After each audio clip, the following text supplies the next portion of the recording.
that time again. It is time for Diary of a Physicist Farmgal, and this is episode number 28, and apparently Willie is already aboard. My name is Deborah, and I'm coming to you from my family farm here in the foothills of the Arkansas Ozarks, and this podcasting is about my life. I like to do all the crafts. I like to knit, I crochet, I sew, I quilt, I make baskets, I make jewelry. I also like to make soap and do other homesteading type crafts, and so we'll talk some about that. Also, I am a professor of physics and astronomy at a local four-year university where I am a tenured full professor of astrophysics, and I teach classes to physics majors. I teach the general education science classes. I also volunteer to do planetarium shows, and I like to focus on events concerning young women and minorities in STEM. So we'll talk about science topics and talk a little bit about life at the university. And then last but certainly not least, even though Willie's apparently quite drowsy and needs a nap, I am a farmer. I'm a third generation family farmer to own this land that I live on. And my family has actually lived on this land and raised cattle and other livestock, and also for a while raised a little bit of cotton for over a century. I have a herd of grass-fed beef cattle. I also raise horses.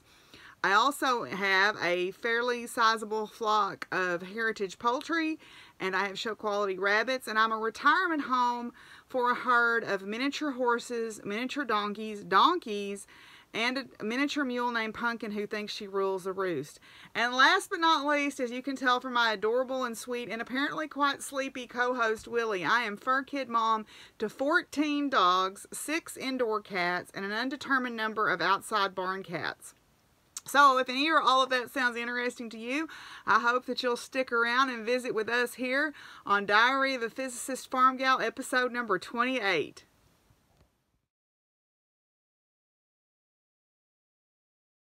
Okay, if you're looking for us on social media, my farm Facebook page is the same as my YouTube channel name. It is Buckthorn Farms.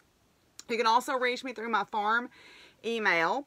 I also am on Ravelry with a Ravelry group for the podcast called Diary of a Physicist Farmgal, where you can find out about giveaways and make-alongs and just general chit-chat. We have some make-alongs going on that we'll talk about in just a minute. And you can also find me on Instagram and on Ravelry as Doc Firewoman. And I post pictures about farm life, about science, about my crafting, about my animals. So all that is there. And last but not least, I am on Twitter. But Twitter is probably not the place you want to go unless you're like me and a big old liberal snowflake, because that's where I vent most of my political views. I try to keep everything else kind of to a dull roar in other places, but sometimes it just slips out. Kind of like sometimes you just gotta sing, or sometimes you just gotta talk about some things. So anyway, let's talk a little bit about some make-along news. Well, first, let me be polite and welcome all my returning viewers back. I'm glad y'all have come back to join us this time. And if you're a new viewer, welcome to the Funny Farm. I hope you find something here that you enjoy. If you do, please give us a like and a subscribe and tell somebody. We sure would love to build our audience, because I don't think much like any other crafting podcast out there, and maybe that's good, maybe that's bad, I don't know, but I like what I do, and I've enjoyed meeting the people that I've met as a result of it. And I had my first fangirl moment the other day. I had a lady at my local yarn shop recognize me, and I was like, oh, cool. I'm glad you enjoy it. But anyway, so we do have some make-alongs going right now. The first one is the Share the Warmth make-along, where we are aiming to make items for charity. They can be literally items that will keep people warm, like hats and scarves and sweaters and blankets. It can be literal warmth, or it can be figurative warmth. It can be, someone who maybe is struggling or is feeling a little sad as winter progresses. A lot of people have a hard time when winter gets here, so or maybe some animals at an animal shelter that could use some comfort. So I'm pretty open-minded when it comes to warmth. We do have some beautiful prizes that have been donated by various people for that. So I will post a picture of those probably this weekend. The second one is the I Am Worth It make-along, and this is where we are making something for ourselves. We are finally making that special thing, or using that special fabric or yarn that we have put off using because there was always a reason to wait, or maybe it's like that holy grail yarn. I think I heard one of the podcasts I was listening to, it was either the Yarniacs or 2 Used Fiber Adventures, I can't remember. I was listening to it on my drive to work, and they were talking about holy grail yarn, about how they just couldn't use this yarn. And then she said, you know, but I bought it to use. So it's, you know, something to fill up our cups again. You know, you can't pour from an empty cup, as has been said several times. And so filling back up, especially in these trying times, is really important. You know, because it is a struggle sometimes to keep your mood optimistic, I think, and especially as we approach wintertime and we approach the holidays, I think it's really important to do a little bit of self-care too. So we'll do that. We also have some beautiful prizes that have been donated for that, so you can find both of those on my Ravelry group. Some other giveaways, or some other make-alongs that are going on. Vanessa from A Historian Knits is hosting 2 make-alongs on her group. She has a YouTube podcast also. She is a good friend of mine, and she is up at Rhinebeck this weekend. I hope she's having a ball. The 2 make-alongs that are going on over there are, one is for any of her patterns. She has some sock patterns available that you can purchase, and I believe she has a couple of free ones that she's going to post. And so any of her sock patterns are eligible for one make-along. And then the other one is a pop culture make-along, where if you make something that can be tied to pop culture references somehow, and that's a wide open make-along. It can be knit or crochet or sewing, or I believe she's taking pretty much any craft, as long as you can tie it to popular culture in some way. You can enter that make-along. Then also, A Crocheting Whovian and Army Wife Knitting Life are hosting a joint podcaster make-along. You have to be a member of both of their groups, and you have to be a subscriber to both of their podcasts, but it's a Sensational Stripes make-along, where you have to make something with stripes. Now, it doesn't have to be self-striping, but it has to have clearly defined stripes. It can be toys, it can be hats, it can be socks. I mean, it's pretty wide open. It can be crocheted, knit, or woven. So go check those out too. And I know that A Crocheting Hoovie and Laura has several other make-alongs that you might be able to jump in on. So you should go check out her group. All those ladies are good friends of mine. I enjoyed getting to know them through this community, and I'm proud to call all of them friends. You're very sweet, very generous, kind-hearted women all, and so go support them and show them some love too. So go check any of those make-alongs out and get in on the fun, because you know make-alongs are fun. And they're meant to be fun anyway. You know, you don't want to put too much pressure on yourself.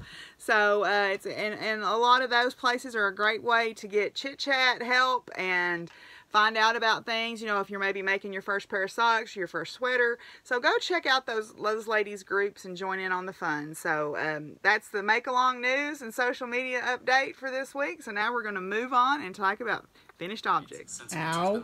Ow. Around until October 23rd.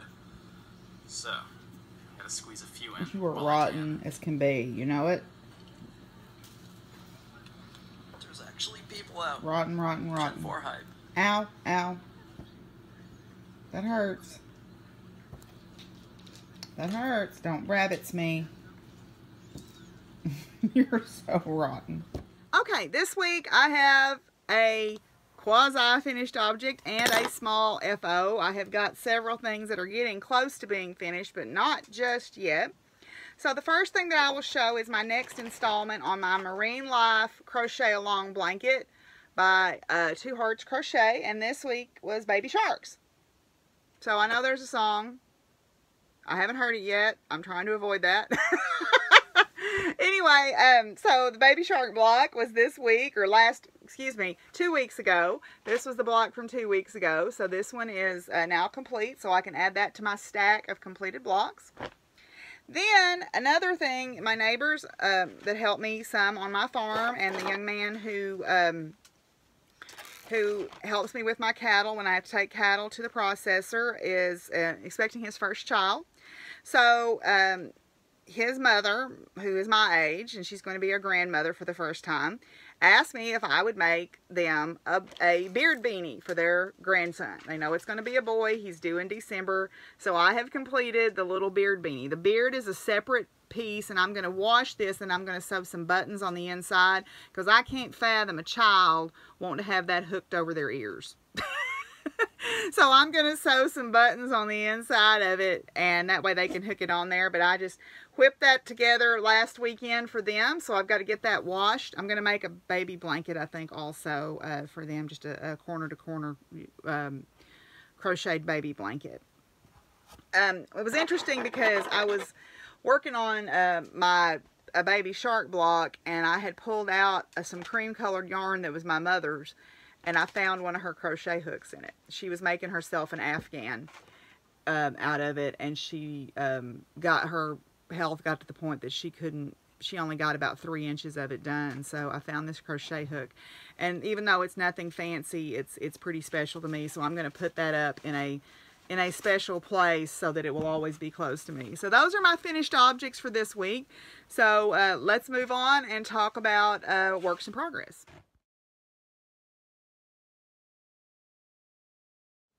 Okay, I have a few works in progress this week. The first thing that I will show is a sewing work in progress.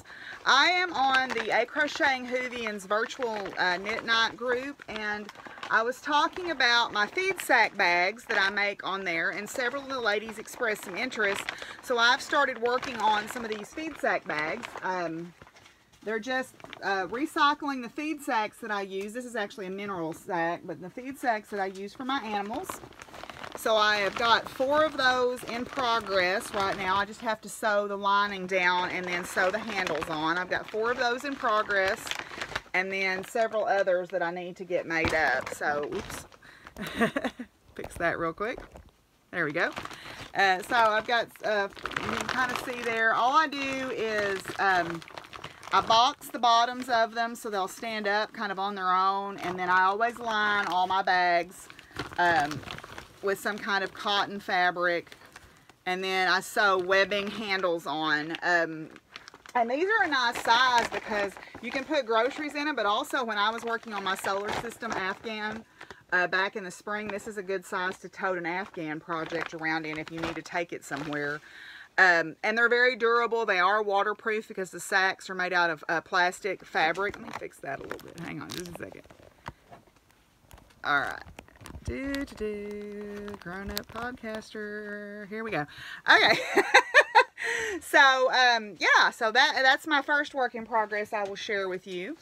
My next work in progress is the next block on for this past week. I'm almost finished with it.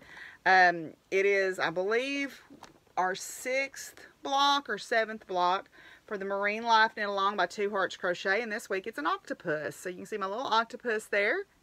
And I'm trying to make all my blocks, the background's kind of different on them, so they'll look kind of interesting. This is corner to corner crochet, and I'm just using up scraps of acrylic yarn that I have, because again, if it's around here, it's got to be washable. So I'm just using up scraps of my different yarns. I am going to have to go buy, I finally went through, so I wouldn't have to keep dragging it out every week. I finally went through my duffel bag stash of acrylic yarns and pulled out what I thought I was going to need for the rest of it. And there's a clownfish coming up, and I don't have any of that really bright, vibrant orange yarn. I've got some orange, but it's a more rusty, or well, it's just not as bright as I want it to be. You know, when I think, you know, like Finding Nemo, I want something like really bright orange. So I am going to have to go buy a skein of that to make up that particular block, and I'm not going to use very much of it, but I figure, well, I'll just crochet a whole bunch of pumpkins or something. You know, can't have too many pumpkins, because I do enjoy the Halloween, as you can see from my assembled friends here. Okay, so that is in my Fat Bottom Bags Kitty Cat Moods bag. You can see there. Okay. Now, the next thing that I'm working on is the In the Rough Mystery Knit Along by Michelle Steed. And so if you are working on that knit along, you need to look away for a little bit. I have actually completed Clue 3, and Clue 4 was just published yesterday. So when I go to work Monday, I will print out my clue and get it, and then it'll be finished. Depending on how you want to finish it, I'm between 10 and 26 rows, or no, 16 and 26 rows away from being done with this. So this is a beaded shawl. I did get this really cute little needle cozy. I ordered it through Hawari Bazaar's Etsy shop, but it's made by Stitching Plaza. So this is really a sweet little needle cozy. So let's see here. I can't really show this because it's getting too long for my needles, but it is a beautiful, it's called In the Rough, and so there's diamond texture, and then there's diamond patterns working throughout this shawl. And then now, if you can see, we're on a beaded section. So that was I successfully beaded because I got my new, smaller Flegel beader. That is being made in Primrose Yarn Company, Sophia base in the color Blackberry, and then Expressions Fiber Arts, they're 50-50 merino and silk. I think it's called Luster Pearlescent Fingering, I believe is what it's called, and that's in their limited edition endangered species snow leopard colorway. And so it's kind of hard to tell from looking at it, but this color has every once in a while hints of this blackberry color. So these two colors are working out really well together. And then I'm putting just some big box store beads on that are called tortoise rainbow, or rainbow tortoise. I can't remember. So, and I need to get my nails done. I got worried about something the other day, and one of them had broken off, and I just fiddled with them until I pulled them all off. Yeah, probably not the best use of my time, but I need to go get them done. And I will. I just haven't taken the time to go do it. This is that beading tool I was talking about. Again, it's the Flegel beader, and the reason I am using this over crochet hook is because you can load this up with beads and then just keep on a trucking. And I am so fumble fingered, especially without my nails on, that I have a hard time doing one at a time like that. So this is very handy to have that on there.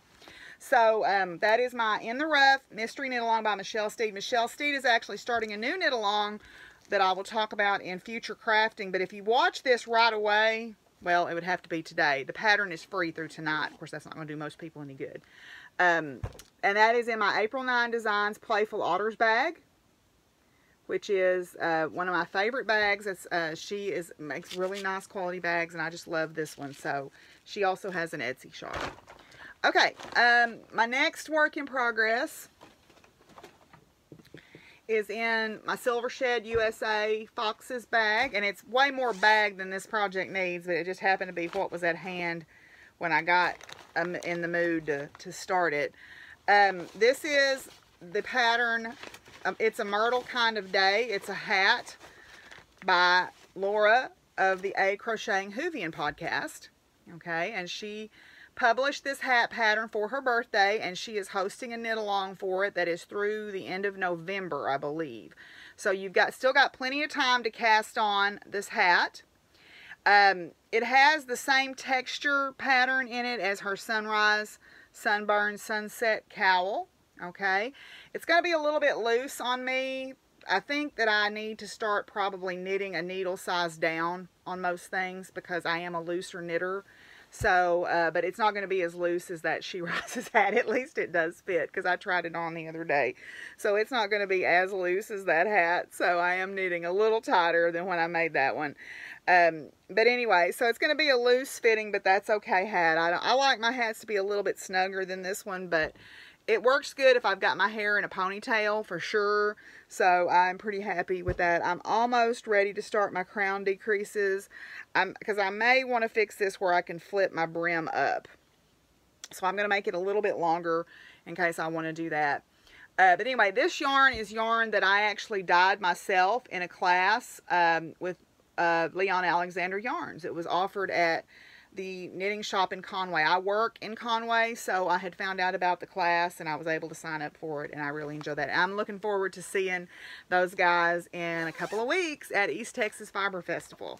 So that is that work in progress. My last one is a sad story, but that's okay because it'll be a happy story in the long run.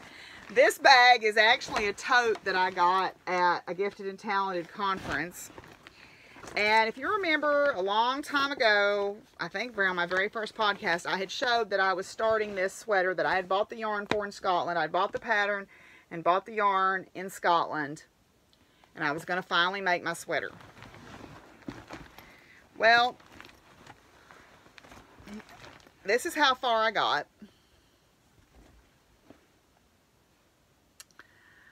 And you'll notice there's no needles in there. Because, if you'll notice, there's a whole lot of broken ends on this. The yarn, because it was bought a long time ago, and I don't think anything got into it, but the yarn just has not aged well. And so, it's breaking on me. I might go along for 4 or 5 inches and then I'll hit a spot where it'll break 5 or 6 times. So it has not aged well because it was an acrylic wool blend, and I pulled a bunch of it off to try to get to the better to see maybe if it was something just on the outside, but as I looked through it, there are still places where it's fraying and breaking. So I decided that it was time to call an end to that project. I was not going to finish it if it kept breaking. I was going to get frustrated and quit. And so I've decided that I am going to order some yarn after East Texas. I'm going to order a sweater quantity from Knit Picks or Craftsy or somewhere that doesn't get into your pocket too bad, and finish it make it out of that. So then I'll have a better quality. I'll have a quality garment. It'll be 100% wool and not a wool acrylic blend. And because I don't, this is my first sweater and I want to be successful at it. I don't want to fight with it the entire time. So, yeah. So we called it quits. It went to the frog pond. And I posted about that on Facebook, and a couple of my friends said, "Why did you throw that in a pond? Isn't that bad for the environment?" And I'm like, "Oh, okay. I'm speaking in metaphor, y'all." Anyway, so those are my current active works in progress. I have a couple of other ones that are not really active right now, although I do need to pick them back up, and I will. So, yeah, so now let's move on to future crafting.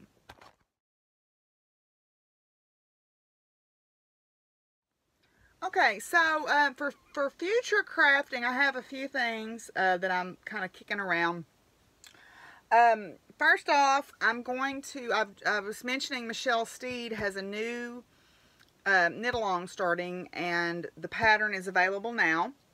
The knit-along starts on November the 9th and runs through December the 18th, I believe.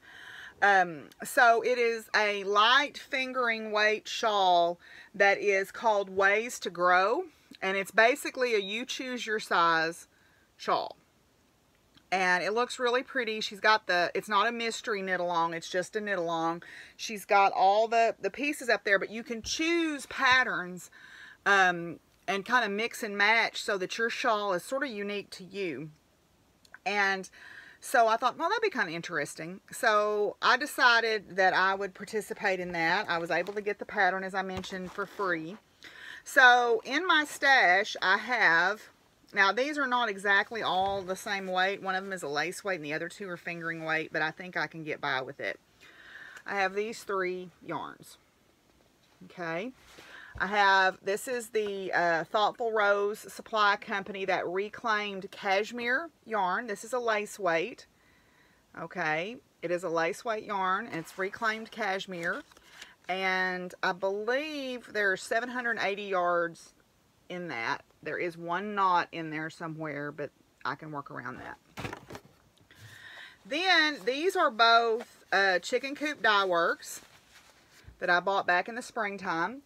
The top one is Wonder Woman, and this one is Fireworks. And they are both in her Twinkle Toes base. They're a sock yarn. They are 75 superwash merino, 20% Nyvolon, 5% stellina. You can see how sparkly they are. Okay. And I thought that I was first looking at these two together, and then I thought, well, I need a red or some kind of tonal to go with that. And I went, well, Wonder Woman is pretty red. It's kind of orangey red, but that's okay. The red in here, I think, and it goes pretty well together. I don't know.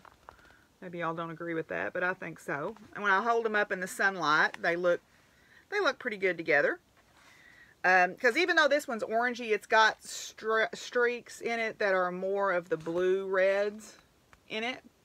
So I think that'll look just fine together. So that is the yarn that I believe I'm gonna try to use for that new Michelle Steed knit along. And I think those will look just Jim Dandy together, don't y'all? Oh, that one's coming undone. That ain't good. I have enough trouble keeping stuff organized without it falling apart on me to start. Alright, so let's try that again. Try to get that in the natural light over there where y'all can see. I think those will work well together. So I'm going to put those aside for that. I didn't have any assignment for any of those. So that's good that I can use up something from stash. Then I've been kind of itching to cast on my new She Rises hat with the cat pink yarn that I showed last week. And then also Teresa Silver, who is Argent Gal Designs, has a pattern called the Atomic Powered Hat. And as a scientist, I'm like, I need that. So it has an unusual construction to it, but I want to knit that out of, this is also Chicken Coop Dye Works dungarees. And this is her DK base. It's called Hen, and that's her DK weight. She's also going to be at East Texas Fiber Festival, so I'm looking forward to seeing more of her stuff up close and personal. There's several vendors that I'm excited about seeing there. There's her, there's Leon Alexander Yarns. There is Potion Yarns, who I follow her podcast as well. She's got some really bright, beautiful yarns. There's also, let's see, there was another one. Kim Marie Knit-Knacks. Kim Marie Knit-Knacks, I really want to see her stuff up close and personal.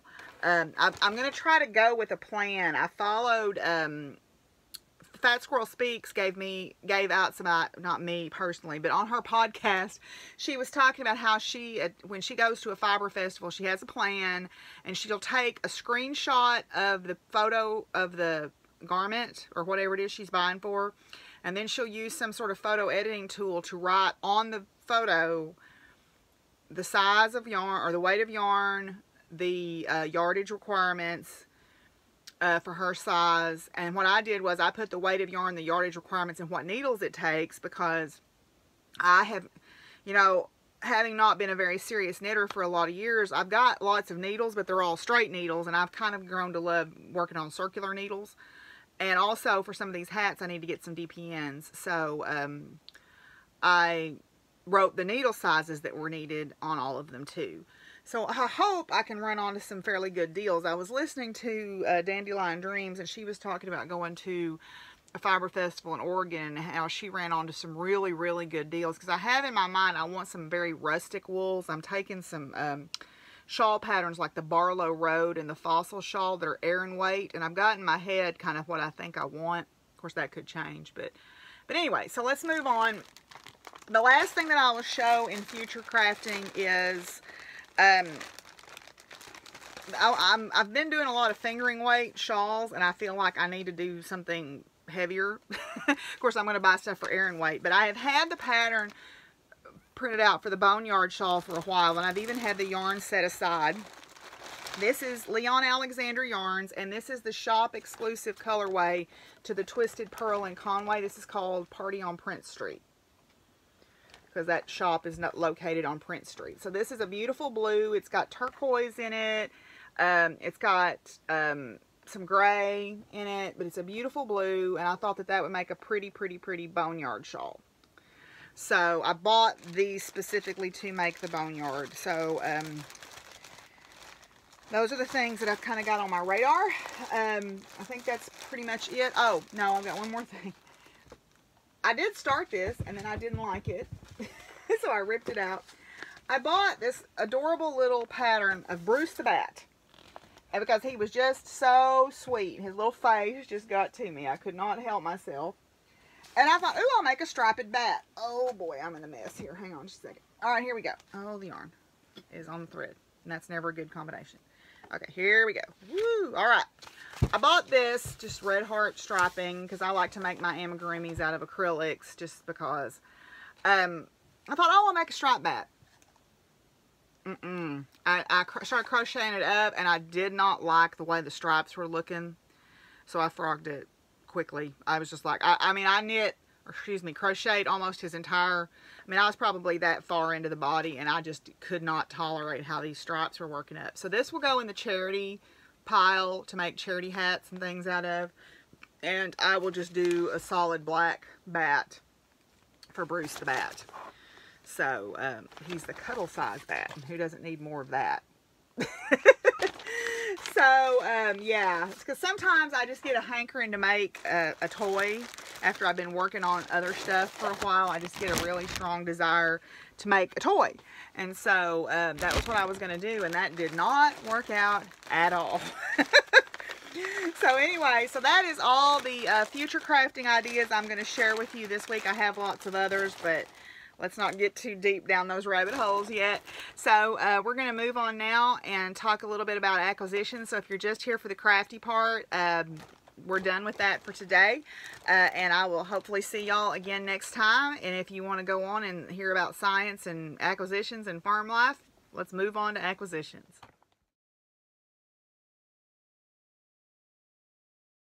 Okay, my acquisitions this week are kind of a mixed bag. Some of them are craft or yarny related, and some of them are quilting related. So I'm going to start with the yarny related ones first. I showed the needle cozy that I got from Hawaii Bazaar Yarn Co. Well, she also had this set of stitch markers, and I think they're called Alabrije stitch markers. They are apparently inspired by the movie Coco, and they are spirit animals. There's a wolf and fox, and I think a cat, a llama, and a bison or a yak, I think. It's hard to tell. Or yeah, it looks like an oxen maybe.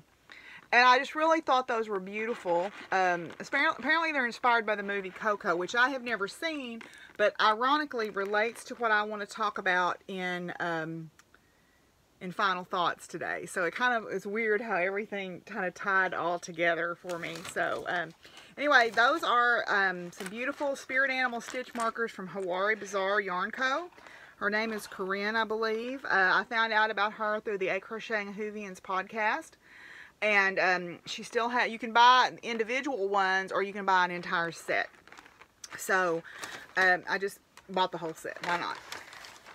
Now, and I'm going to use those on my Gothic Angel shawl to kind of have that theme carried on. Then, I'm sure all of y'all have seen this by now, but my goodness, I saw that cover on that magazine, and I saw that sweater.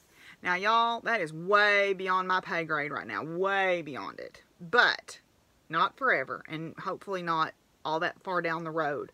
I got to have that sweater, y'all. But the thing is this is called the Moon issue, so there are several moon-related patterns in here that have meaning to me. This Hypatia or Hypatia cowl, however you say it, I was corrected one time by a woman and said it was Hypatia. And it's got moons on it. It's a little bit of a color work shawl that's got moons. And then the Caradwin sweater. This is the Caradwin sweater. I love that. And I like a longer sweater like that because I don't have any waist. And so having something that breaks right at my waist is not very flattering on me. And then I also like this Hecate shawl.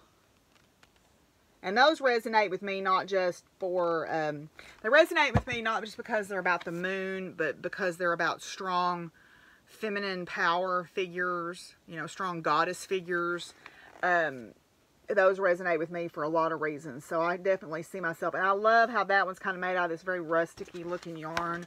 I think that the lighter colored yarn must have a mohair content to it, because if you'll see how fuzzy it is. So, I mean, this shawl, these pictures are just... somebody was complaining about how dark the pictures were in here. And I can see why that would bother some people, but... doesn't bother me, and I think they're beautiful. So, anyway, so I finally got my copy. I had to order from the reprint pile because I was too late the first time. Then the other day, our local yarn shop, or not my local yarn shop, the yarn shop in the town where I work, has a lot of local crafters that bring things in and for purchase that they make. And so I picked up some things for my swap partner, and I also picked up a couple of little things for myself that I wanted to share with you. These little bags are locally made. The little Progress Keeper is there. They are a vinyl bag, and they've got a little thing where you can clip to them. They are made out of like a flannel-backed vinyl, so they make a great notions pouch. Then, these little stitch markers, I picked up one for my swap partner, which I'm not going to show because I know that she will watch this. Or I hope that she will watch this. But I got myself the Wonder Woman stitch marker. A funny story about that is when we did the yarn crawl, my friend Carol and I both saw the Wonder Woman at the same time, and we were like, "Whoa!" But I backed off. Then also another thing that I thought was really neat that they had there was that was made by someone local, are these row minders. What these are like little markers that you can put, and they're numbered, that you can put on the end of your rows. So if you're having, maybe if you forget to write something down where you're doing an increase or a decrease, you can use these little row minders as a way to keep up. So I thought that was really cool. Or if you're quitting on something and you don't have a way to keep track of what row you're on, this will help you remember. I thought that was a neat idea, so I picked up some of those. I like things like that. So anyway, now let's move on and talk about some different acquisitions. I went to an auction this past Saturday with Miss Betsy, and the auction was for my 7th and 8th grade science teacher, Miss Pickle. Her husband had died a few years ago, and he had been the elementary principal, and she was my science teacher. In fact, Miss Betsy was in her very first class at Atkins, and her daughter, Miss Betsy's daughter, Rachel, was in her very last class at Atkins, which I thought that was symmetry was really kind of cool, I thought. But anyway, so she had passed away, and we saw the pictures from the auction, and we were like, wow, I never knew that she she had huge collections of things. She had collections of Fenton glass. She had collections of depression glass. And I mean huge, well-curated collections. Her and Mr. Pickle had traveled a lot. So in a lot of the things that were there were little handwritten notes stuck in them about where she had bought them and when she had gotten them, and kind of little notes about the experiences of them. But this is what blew me away. In the hallway were ribbons from both the county fair and the state fair where she had won for her quilting. I never knew she quilted. And her quilting, she was a hand quilter, and I believe she pieced by machine, but she quilted by hand. And her hand quilting is so precise that it looks like a machine did it. So I decided, now the large quilts I'm assuming that family took because there were no large quilts remaining, but there were a lot of nice quilted wall hangings and Christmas pieces left. And I made it my mission that I was going to get some of those. Well, Miss Betsy bid on the 2 items hanging in the hallway, and this was one of them, and then the other one. And she said, choose which one you want. And I'm like, no, no, no. And she's like, yes, yes, yes.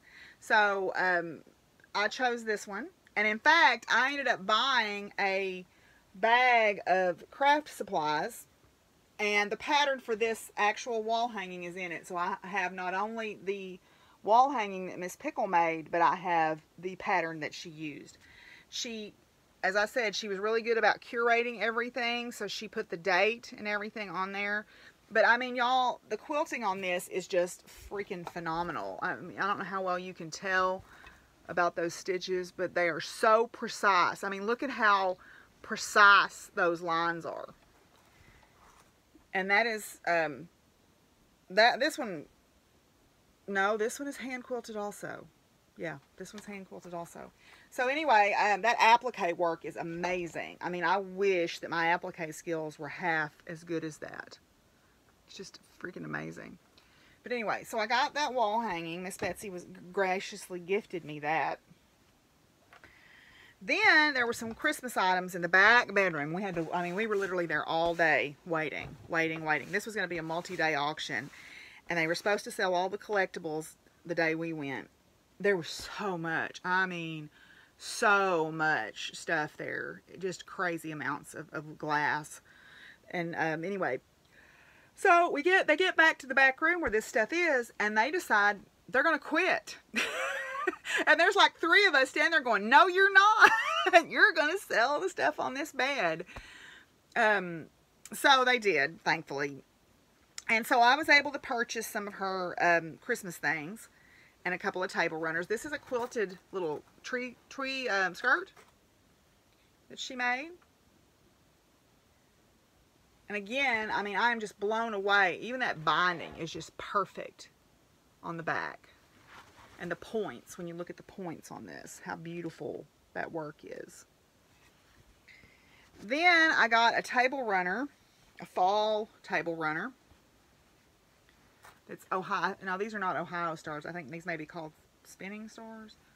I don't remember. Or maybe they're a variation on an Ohio star. I think Ohio stars have 2 equal-sized triangles at the top. But anyway, so it's just a 5-block table runner with fall fabric. And then this was the thing that I was really the most excited to get because I just thought it was lovely. It is a Christmas tree. It's a Christmas tree made in the log cabin style. And she's quilted it in a log cabin style. Okay. It's a Christmas tree made in the log cabin style. So when you look up close at the blocks, they are pieced as log cabin blocks. Okay. When you look up close, you can see there. And then you look on the back, you can see her quilting. I mean, it's just amazing. And then she sewed little tabs so that she could run a hanger through it and hang it up. I just thought that was beautiful, and I was so tickled that I was able to get that for I mean, it was crazy.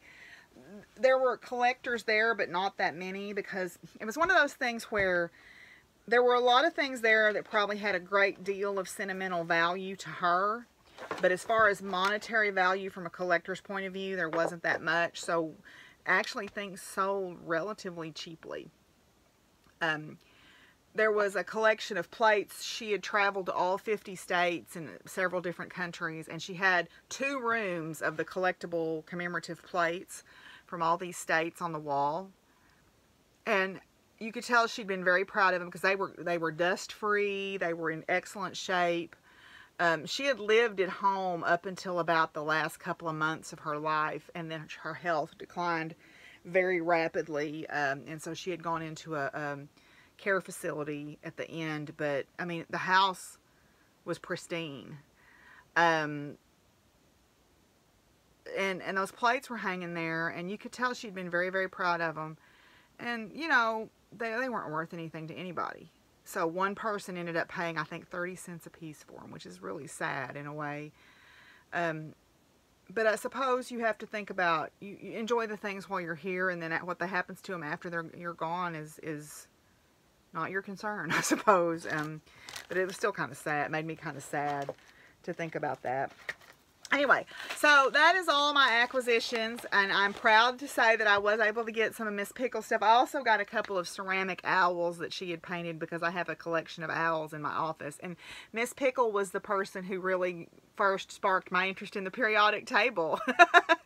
So I have her to thank, I guess, in part for being a nuclear astrophysicist, you know, and being in love with the periodic table even up to now. So yeah, so we're gonna move on now, and speaking of the periodic table, talk about some science.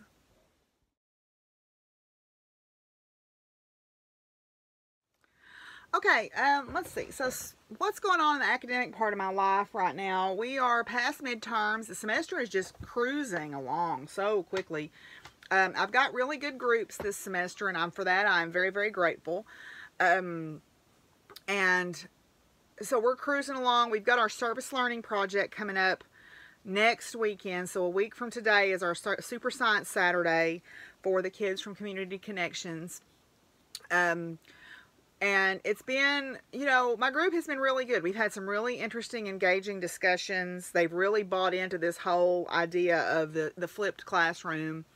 My other class is doing really well. I actually have to go on a class recruitment trip, or on a university recruiting trip on Tuesday, so they get a take-home test, so they're real happy about that. And then I did a couple of planetarium shows the last couple of weeks. We've had some groups come in and had some planetarium groups come in, so that's been good. Our department secretary has now announced that she is moving away. She's going to, next week is her last week, and that's going to be a big loss to the department, because she was really a big asset to our department, and she is going to be, I'm going to miss her both as our department secretary, but also as a friend. And so, you know, I don't like change, and so I'm not looking forward to her being gone, but she is getting to move home for her. So I totally understand why that's important, and I'm glad that she's been able to go home. Yeah, so that's pretty much what's going on at the university. Not just kind of keeping on, you know, moving toward the end of the semester, and getting ready for finals and winter break and all of that stuff. I'm not going on any conference trips over winter break this year, so I'm kind of glad about that, because that always messes me up. I either have to miss the first day of class starting, which I hate that, or I miss being able to pack up all my Christmas stuff, and so then I ended up dragging that out until the end of January or February, trying to get everything put up. So, might be still some up in my spare room, but we don't need to talk about that because no one goes in there. Anyway, so let's talk about a couple of things in science. It's going to be kind of short and sweet this week. The first one is, I have been enjoying watching the videos from the Sci Show channel. They do a really good job of explaining things, and they talk about all different kinds of science topics. They're very short videos. They're usually between 10 and 15 minutes long, so they're not very onerous. They're usually very engaging speakers, and I just love listening to them. I'll put them on while I'm working, and I learn something from every single one of them that I listen to. So I'm one of those people that I have a real hard time watching programs unless I'm learning something from them, with the exception of The West Wing. I can watch The West Wing for hours and not get bored with that show. And I just watched Alyssa Edwards, the drag queen Alyssa Edwards' new sort of documentary on Netflix, and I really enjoyed that. It's called Dancing Queen, and it's about her boy persona and his dancing school of dance down in Dallas, Texas, and what he does or Mesquite, which is, I guess, a suburb of Dallas, what he does to help kids kind of fulfill their potential and everything, which I think is great. But anyway, I have a hard time watching things that are not documentaries or something educational, so I really like the Sci Show videos for that reason. There's some really interesting ones, like the most radioactive place on the planet, or what are the strongest acids or the strongest bases that we know of, and probably not interesting to anybody but me, but I love that kind of stuff. The other thing that I wanted to talk about kind of jumps off of what we talked about last week about women in science, and I wanted to talk about this year's Nobel Prize winners. One of them was a woman. Dr. Donna Strickland, who is from Canada, did work during her early assistant professor or associate professor time on laser optics or laser physics, and on how to send pulses of laser light that were very, very strong. In fact, they were so strong they were damaging part of the system, they figured out a way to send those pulses without damaging the system by basically taking the pulse and spreading it out, which is really cool because, and then they were able to recondense them. Oh, I'm sorry, Willie is sleepy and he is cold. We have finally gotten into fall weather here, and he is sleepy and cold. But so Dr. Donna Strickland was one of the joint winners of this year's Nobel Prize, along with 2 gentlemen. And that is the first time in 55 years a woman has been awarded the Nobel Prize. And there have only been 3 in the entire history of the Nobel Prize in Physics. 3 winners that were women. I'm talking about the physics prize here, not all of them. The first one, obviously, was Marie Curie. And she shared the prize jointly with her husband, excuse me, and Henry Becquerel. And actually, originally, they were not going to include her in the award, and her husband said, oh no, you will include her or I will not accept it, basically. She had done a large amount of the work on the discovery of the phenomenon of radioactivity. The Curies and Henry Becquerel had kind of been working on parallel paths. Excuse me just a minute. Had kind of been working on parallel paths about the discovery of radioactivity. And so they were all jointly awarded the prize. And Pierre stood up for her and said, yes, you will include her in this award because she did a lot of this work and she deserves the credit. So good for him. And then, so she was the very first one to win in 1903.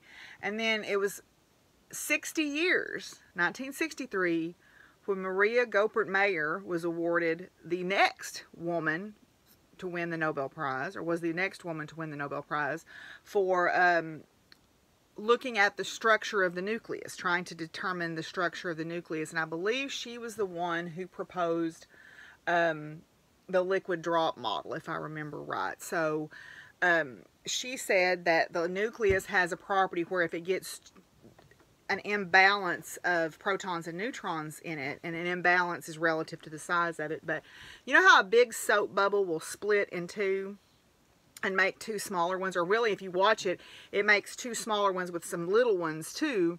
She said that's the phenomenon that describes nuclear fission. In other words, how a big nucleus will break apart into 2 sort of equal sized pieces, but with some little bits also, which are neutrons. And that's how nuclear power plants rely on nuclear fission to be able to work. So she was the one who proposed that model, I believe, of the nucleus, or she was at least involved in working on it. And so that was in 1963, and now here it is, 2018. So 55 years have passed, and Dr. Donna Strickland won for her work with laser physics. So, yeah, there's a lot I could say about that, but let's just hope that you know that women have been doing good work. So let's just hope now that the times are changing so that women will become more recognized for the work that they have done. And, you know, maybe in times when their work has been sort of undervalued. I had this conversation with my students, and you know, some of them didn't like me saying those things, and I said, well, let me just tell you, when I was hired at a job, and I won't say which one, but when I was hired at a job, the director of new incoming faculty told me, well, you're a woman, you're going to have to work harder because women, you know, have their energy taken away by taking care of kids and taking care of family and all this stuff. So we know they're not putting in the time. And then he said, and you don't even need to think about having children until you get tenure. First of all, that's illegal as heck to say to me. Second of all, what a jerk. What a jerk. I'm sorry, but saying that women don't get as much done, that's not fair. If you get the work done, you get the work done, and it doesn't matter if it took you 4 hours or 4 days or whatever. And you can work and be working on ideas even when you're not sitting in your office. So there's been a little bit of a double standard, I think, there. Hopefully that is changing. Thankfully, in our department, that is not the case anymore. I don't know that it ever was, but, you know, with 4 women faculty in our department, thankfully, we definitely have shown them that women do get the job done. Anyway, so that kind of flew up in my face. I was like, what? So, but nevertheless, we persist, right? And hopefully this is a new wave in women being recognized for their great work in traditionally sort of male-dominated areas. Because good work is good work, and it doesn't matter who did it. And it should be recognized regardless. The other thing was, I believe she was either an assistant professor or an associate professor when she did the work, and there was this big kerfuffle about, well, she wasn't a full professor. And I'm like, who cares? She did the work. It's a title. Who cares? You know, who cares if she was a full professor or an assistant professor? If she did the work, she did the work. So, anyway, that's my little science moment for today. So now let's move on and talk about farm life.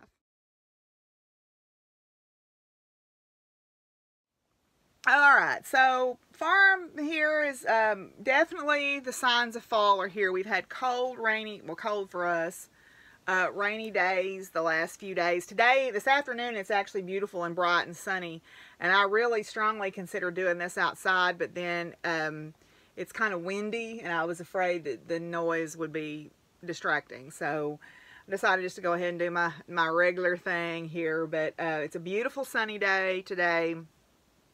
We had about 3 days of cold dreariness prior to that, and even this morning it was raining hard when I got up, and I was up, I was dressed, and I was fixing to walk out the door to the barn, and riding got canceled. So Bo has been doing fabulous. I haven't ridden him. I was going to ride him today, but Marianne rode him on Wednesday, and Eleanor rode him on Thursday, and he's just doing, Eleanor got some really nice canter work out of him on Thursday, so that is a major accomplishment, because that's been our hurdle, is getting him balanced enough with a rider on his back to know that he can canter, because sometimes he's a big horse, and he's mature in body, but sometimes in his mind he's still kind of like baby Huey. So he's getting better though all the time. The animals here are all doing well. The turkeys are settled in. I put the geese back in the pen. I think I do have one litter of baby rabbits, but I don't think the other two that I tried to breed had babies. I got some wormer blocks for the cattle that I need to put out and go check their pasture, because it's getting down to close to time to probably start feeding hay pretty soon. We haven't had our first frost yet, but the frost line, the frost warning line is just to the north of us, so I know that the first frost is coming. Last year, our first frost was on Halloween, so, you know, we're about 11 days out from that now, so we're probably looking at our first frost. I know a lot of other places have already had snow this year, but, so the farm is kind of winding down, but, you know, some things never really wind down. I did make some apple butter out of the apples that my neighbor brought to me, so I canned quite a bit of apple butter. And right now on the stove, I have a pot of grape and pomegranate jelly. I ate one of the pomegranates that Miss Mary sent me, and I decided to put the other one in some grape jelly because I found a really good deal on some grapes. I'm going to finish that off tonight. I planted my fall vegetables. I need to go back and get some other greens and plant those, because if I keep them covered, I'll pretty much have fresh greens all winter long, which is nice. So, yeah, I was outside the other day. It was one of those dreary evenings, and the sky was cloudy, but I could hear them. I couldn't see them, but I could hear them. The geese are starting to move. One of my most fond memories is a full moon night. I was standing outside, and it was cold, and it was a full moon, and the sky was clear, and there were thousands of geese flying over. They were calling to each other, and you were watching them, and it was just utterly beautiful and special and magical. You know, the sacred space that they created was just amazing to be part of that experience. So I was very grateful to be allowed to witness that. Well, the other day I was outside and I could hear them, and it was the first flight that I've heard going through. So, you know, that tells you that winter's on its way when you start hearing the geese fly by. The leaves are beginning to really start to turn here, And, you know, everything's getting its winter coat. You know, the cattle all have their winter coats. The ponies all have their winter coats, and the horses too. The dogs are starting to want to sleep denned up in the bedroom, as I had mentioned before, with me. And so I've been, you know, scrubbing and cleaning, and I did a big scrub down of the floors and everything earlier today, before I started sewing. So it's definitely turning toward winter time. And that is a, you know, it's a time of rest, and a time of repair and rest, and letting things slumber and heal, and, you know, rejuvenate their energy for next year. So, yeah. And I suppose maybe too,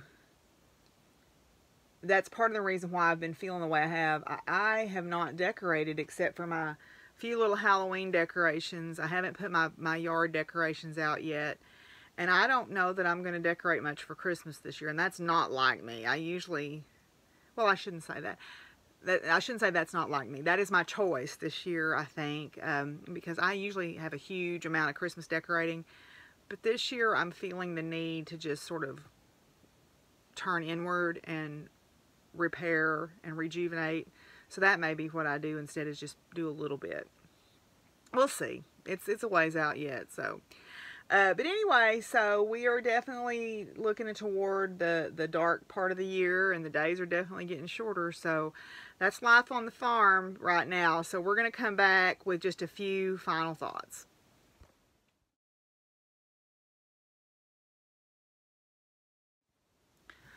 Okay, it's always interesting to me how it seems like these podcasts kind of work in themes. I've had an idea on my mind lately, and there's a video going around on Facebook. I think his name is Justin Silva, and he does this very impassioned video about the 3 deaths. And apparently in Mexican culture, there is the concept of 3 deaths. Now, he says it's the moment you realize you're going to be mortal, that you are mortal, the moment you actually die, and then the last one, which is the hardest of the deaths, is the moment when someone speaks your name for the last time. And this ties very strongly, I guess, into their concept of Day of the Dead. So, sorry, Miss Betsy messaged me about going to the Gala Ghost Night at Potts Inn at Gala Creek, which is also ties into the theme. And then I was reading more about this. I thought, well, is this really a thing? And I was reading more about it, and that's where I got the reference to the movie Coco. And it talked about the 3 deaths there being the moment you die, then the moment your body is buried, and then the moment that someone remembers you or speaks your name for the last time. And, you know, that's one of the big things about Day of the Dead, is they honor people in their lives, family, or whoever had a strong positive influence on them. And there's something very poignant about thinking about the last person who will ever remember you or speak your name. And I was thinking about that as I was at the auction of Miss Pickle's things, you know, and I was thinking about that, you know, just about myself, you know, being a single person with no children and no family really to speak of. My parents are already gone, and I don't have any brothers and sisters. So, you know, there will be a time when I will no longer be remembered, except when someone runs across my name on a maybe a grave marker or something. And I was thinking about people who, you know, the grave markers are unmarked. You know, I've always felt a very strong affinity for those little stones you see in these country cemeteries here. So the phrase that I was thinking about is that which is remembered lives. And it kind of ties into that 3 deaths idea. I first heard that phrase from an author of books about the Druid tradition called Ian Corrigan, who I have a tremendous respect for as a writer and as a human being. He was talking about, he was leading a circle about remembering our honored dead, or you know, how we would make offerings to remember our dead. And we kind of all do that in a way, whether it's through photographs, or if we take flowers to the cemetery, or you know, like a decoration day. You may have seen my little shorty video about decoration day at our local cemetery. One thing that I do around this time of year is I do what's called the dumb supper. And it's dumb as in no speaking. And you always set a place for your ancestors who are no longer in this mortal coil. Well, I take it one step further. And not only do I do a place, or do I do something for my human beloved that are gone, I always take food out to honor my animals who have passed. You know, I'll take food out to where I have a place where I bury my horses and dogs and things, and I'll always take sort of a food offering or a plate or something that you want to say is a way to honor their memory. So all those things have kind of been mulling around in my mind. I have really been struggling lately, I'm not going to lie, with my mood. I haven't wanted to do much. Haven't wanted to leave the house. It's been a struggle for me to make it to work some days. And part of it is, I think it's just the time of year. But part of it is, it disturbs me to the core when I see people who are utterly fearless about displaying signs of hate. And that's all I'm going to say. I'm not going to go into any details, but you know, there are hate groups that are out there, whether they're racially motivated, or hateful toward LGBTs, or hateful toward whatever. There are different groups that are under attack all times. And I'm kind of like, you do you, boo. And whatever you do, whether, you know, whatever your personal religious beliefs are, that's fine. Whatever your personal political beliefs are, that's fine. Whatever your choices, you know, lifestyle choices are, that's fine. As long as you don't try to make me do them. You know, I'm like, you do you and I'll do me, and we all get along. And as long as we're good to each other and kind to each other and gentle to this planet, we can all get along, I think. But when I see people openly advocating for groups that advocate and speak vocally about violence against people not like them, that worries me. And I have really been bothered by that lately, based on an experience that I had recently. And so I've really been trying to kind of ground myself. And the geese the other night helped me with that, and thinking about this, that which is remembered lives, and honoring our sacred dead, or our beloved dead, and remembering those who are no longer with us. You know, in Mexican culture, death is just sort of a natural transition, it seems, from what I've read. And that movie Coco, I guess, kind of addresses that. I haven't seen that. I need to watch it. But it's just sort of the transition to the next phase of your soul's living. And so, you know, those people haven't forgotten us, and we shouldn't forget them. And so I've been thinking, kind of mulling all that over in my mind. And so what I wanted to close with, and this is I'm sure a very familiar poem to a lot of you, and it is to me too, but the geese made me think about it, so it's not going to be any surprise what it is. It's a Mary Oliver poem called Wild Geese. And I kind of thought about it, about those cycles, about those sacred cycles that those of us who live close to the earth are tied to, and our work that we do, and the love that we share with lives that are part of our life, and friendships and things, and those cycles, and how we need to just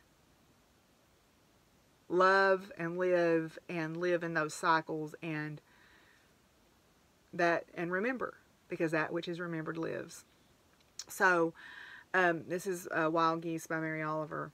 You do not have to be good. You do not have to walk on your knees for 100 miles through the desert repenting. You only have to let the soft animal of your body love what it loves.